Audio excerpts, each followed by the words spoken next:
In fact, a point comes to my mind before I close. Extremely important point. What is halal? I'm sure we need to know. People say, wow, these people chant their magical slogans on the meat, so when we eat it, we want to be Muslims. That's not true. I've heard that in Africa. They say these people chant their witchcraft on all our animals, so why should we eat halal? That is the most foolish statement I've ever heard.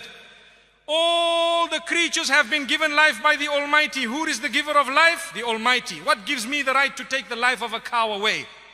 I don't have the right. So the Almighty says, well, under certain conditions, you may be granted permission to take that life away in a specific way. What is that?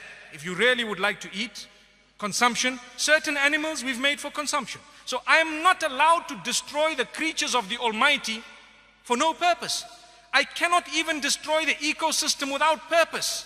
If I want to cut trees down, I need to ask myself, why am I doing it? If there's no purpose for it, leave the tree. It has life of a different nature. You're a Muslim. You need to be at peace with everything else. But yes, if there is a need for firewood or there is a need to clear the path, I may say, in the name of the Almighty, the giver of the life, and I begin to cut that tree. So what about insects? Before you spray your mosquito repellent, mosquito? Well, if it's making that little sound, irritating sound, I'm talking of Africa, I don't know about here, but I'm sure you get mosquitoes here. That little sound that irritates you, before you spray your doom, you say in the name of the Almighty, Bismillah, you spray your doom. What happened? They were doomed. But that was for a purpose. You don't just go and destroy. If a reptile is harming you, you may, by the name of the Almighty. You need to take His name because He's the giver of that life. Who are you to take it away? So when it comes to the animals, there are certain animals that are permissible to eat. You cannot just be barbaric. The way you have treated the animal from the point of its birth to the point of its slaughter is extremely important. You need to be completely humane even with animals.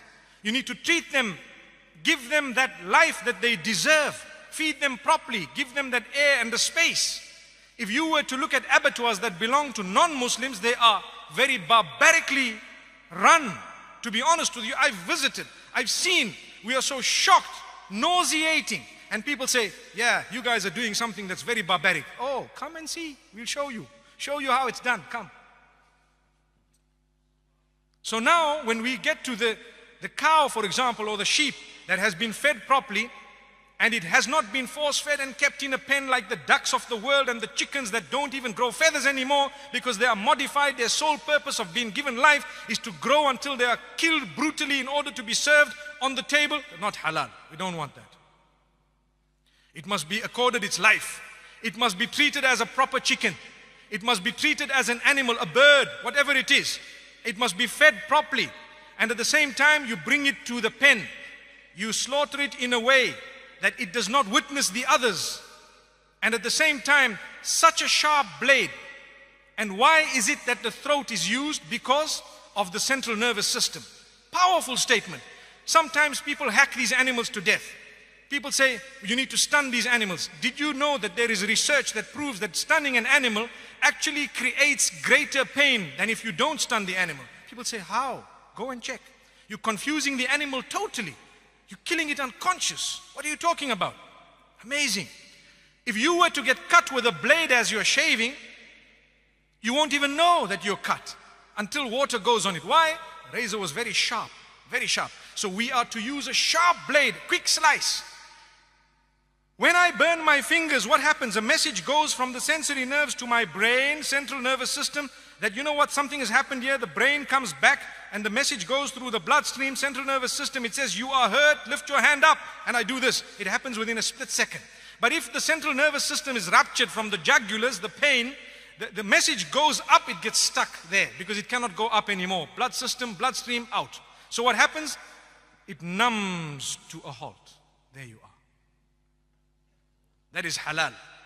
If you were to slice it, the message will not go from the bottom to the top, nor from the top to the bottom, because the jugulars are gone. Windpipe and food pipe. And you have to take the permission of the giver of that life when you are slaughtering it. If not, we don't want to eat that. You have stolen it from the property of God. Allahu Akbar. How can you just cut an animal? Who are you? Who are you to take that life away? You need to say, in the name of the giver of the life here, I'm taking this by your permission. Such a humane way, beautiful. That is termed halal. You are taking the life away. And this is the original system of the Jews and the Christians. It is the original system that was taught by all the messengers. Islam adopts it quite strictly, and so does Judaism. And I'd like to think Judaism adopts it even more strictly. Go and study, you will find it. Same system. So why do people pick on halal? It in fact is the most humane way. In fact, it is the way of being protected from horse meat. Allah protect us, yes. And the supervisors will ensure that things are happening. They will tell you, we guarantee you that this thing was done properly. And guess what? It's not a horse, my brother. Amazing. That is halal. May Allah subhanahu wa ta'ala grant my explanation, the understanding in your minds. It is a privilege and honor to eat something that was slaughtered by the name of the giver of the life. To say only for eating purposes, consumption, we took into consideration every rule that you have put, and we have actually fulfilled everything. So we hope we will now get the blessing of the food that we put into our mouth. If not, I'd rather eat the vegetables. May Allah protect us, really.